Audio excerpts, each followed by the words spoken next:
The Sacred Mass, Chapter 59, the Cat and the Mouse. Metaphorically speaking. Helmer teleported outside the confession room, and Asher jumped out of his skin when the Arch Magus manifested in front of him out of thin air. Frowning, Helmer said, "Can I help you?" "I was looking for Father Ambrose," said Asher. "He's busy hearing my sins, so bugger off," barked Helmer. "I really must see him right now," insisted Archer. "Bugger off!" squealed Helmer before stomping on the floor with infantile fury. Mincy, who was passing by with her toddler leash, made herself visible, and she created for herself a most monstrous vicious that scared Asher away. Asher ran away screaming, and Helmer, Mincy, and Ishi had a hearty laugh at his expense. And Helmer then said, "I have forgotten how much fun it was to scare non-magic user idiots. Is the baby not sleepy?" "No," chirped Mincy sadly. And the two elementals resumed their nightly wanderings. As for Helmer, he returned to the confession room, and Amber was still pacing up and down. And Helmer said, "He's gone. Did you kill him?" asked Ambrose happily. "No, I just scared him away," said Helmer. "Good," said Ambrose. As much as Ambrose despised his father Asher, he did not like the idea of having him die because of him. "Lower your robes, I'm gonna clean your wounds," said Helmer, putting on the gloves. After treating the wounds, he kissed the center of Ambrose's back, and he said, smiling, "There, all better." "It doesn't feel better," said Ambrose shyly. "If it still stings, I can give you a pill for it," suggested Helmer. "No, it is fine. I am still not happy about the stupid thing I did," said Ambrose shyly. "I don't know what possessed me to strike down before you, and I guess I mistook the signals you were giving me. Or maybe I just saw what I wanted to see. If you don't like me, that's fine. As long as we can still be friends, everything is alright in my world." "As far as seduction, your skills need a little bit of polish," said Helmer, laughing. "And it would have helped me if you had eased me into your true intentions." "Is it too late to buy you flowers?" said Ambrose, turning around to face Helmer, and he kept the top of his robes lower. "I don't know. Nobody has ever given me flowers," said Helmer, sitting down on the floor to be at eye level with Ambrose. Ambrose stood up, and he brought a pink rose from the white bouquet found in the bathroom, and he explained, "My order only allows white flowers to be gifted to the gods. But this pink rose I found in the midst of it was just too precious to throw it away. I want you to have it." Helmer scented the rose, and a coy smile appeared on his lips, and smiling he said, "Yes, I think I'm a flower guy after all, and your humble gift pleases me greatly, Ginger." "I am happy to see that your mood has improved immensely," said Ambrose, looking at the skirt of Helmer's black rose, and said Helmer was sporting the light version of his outfit due to the spring heat. And this version was sleeveless, and the skirt was just over the knees. And Helmer lifted his skirt, and he said sharply, "Would you like to taste it?" "Yes, I would like to taste it very much," said Ambrose, crawling on his knee to be near the Arch Magus' above-average instrument. And Ambrose lowered his lover's undergarment, and he opened his mouth to swallow it wide, and Helmer pushed Ambrose away, and he said, "I said, just taste." And Ambrose tasted it with his tongue, and the slight touch removed all Helmer's hesitations and resistance.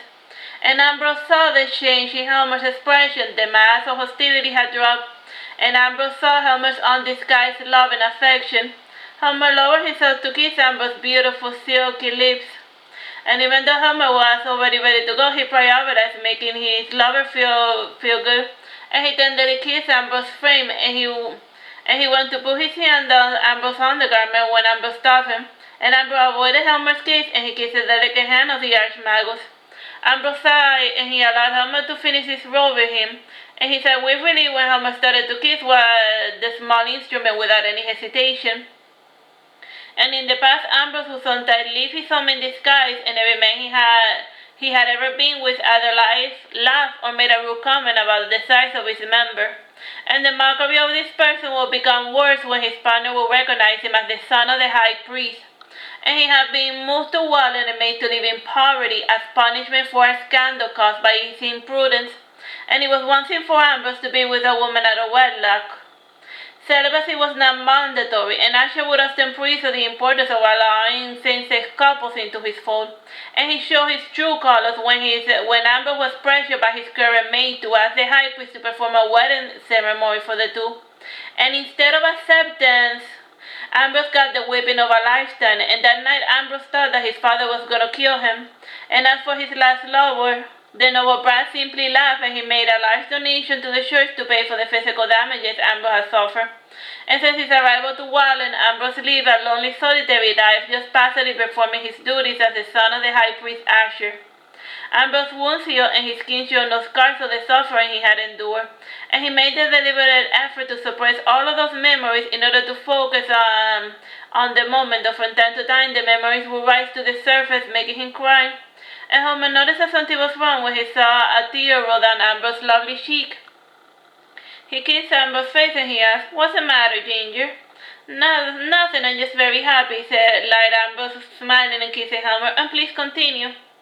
Helmer smiled benevolently with the certainty that Ambrose would tell him everything eventually, because he could just be like, "I could just marry, but now I just want to do things the normal way and not take shortcuts by mind reading people." Ambrose turned around, for lying on his back was making the wounds ache again, and Helmer saw the wounds and he kissed his back again. "Master Helmer, can you?" said Ambrose shyly. And instead of engaging Ambrose with his instrument, Helmer kissed Ambrose's tight opening, and the sensation made him laugh, and giggling he said, "Jack, gross." "I eat junk food, so I'm like you. I really like eating shit," said Helmer, laughing, and then he resumed his decadent feast. "Stop it," said Ambrose, laughing aloud. And Helmer looked inside his medical kit, and he brought out oil and stuff. And then he saw Ambrose opening. He had realized, and he engaged the priest with all of the accumulated passion and fury. And it had been a long time since Helmer had been with somebody that he truly liked, though he was not ready to admit to himself that he was falling in love with the red-headed Ambrose. And Helmer could have easily spent the entire night with his new lover, but the clock struck midnight. He increased his rhythm to wrap things up, and he kissed Ambrose's back before dressing himself, and he wrote something down on a piece of paper, and smiling benevolently he said, "Here's my work schedule, and after lunch I have nothing better to do, so we can do whatever you like." "During that time I have to prepare for mass," said Ambrose with a defeated tone in his voice. "Then I will help you finish quickly," said Helmer, undeterred, "and then we can go out, and I can have you back in time for overtures." "I suppose we could pretend to be in some type of missionary missions," said Ambrose thoughtfully. "Yes, we can have our days while occasionally knocking on doors to spread the good word."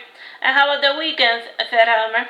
"Mornings are pretty full, but after 8 I'm allowed to go home," said Ambrose. "If I sleep in, we can spend the night together, but in disguise, I'm not ready to tell my family about us. There are a lot of church mouses living in my house, and they wouldn't understand. They would think that I casted a love spell on you or something," said Helmer. "Yes, I agree," said Ambrose. "We should keep our relationship a secret for the time being." Ambrose seemed to want to say more, but he kept silent. He no longer thought of the future. "Let's take things slow," said Helmer, smiling. "Yes, I agree, we should take things slow," repeated Ambrose. "Can I hold your hand when nobody's looking?" said Helmer shyly. "Only if you let me kiss you when nobody's around," said Ambrose. "And nobody's around right now." The two shared a kiss. And Helmer heard the clicking of the clock, and after removing the words, he teleported home, but not before taking the pink rose with him. Ambrose washed his face and hands, and he looked through the collection plate, and he took a large bag of coins. And he went to his home, and he looked about, and he found his father drunk, passed out on top of the couch. And since he wasn't in the mood to deal with his drunken father, he went to his bedroom to fetch some civilian attires. He put it inside a travel bag, his priest robes, and he hid his red hair inside a cap, and then he left. "Ambrose, why are you so late?" said a bark Asher, struggling to get out of the couch. Ambrose did not answer. Instead, he fled, not bothering to look back. And that night he spent it in the cheapest inn he could find, and back at home, Helmer was in a particularly good mood. And he bathed, and he put the flower in the water, and he placed it by the bedside. He prayed, and he fell asleep quickly with a smile painted on his lips. All right, bye-bye, and God bless.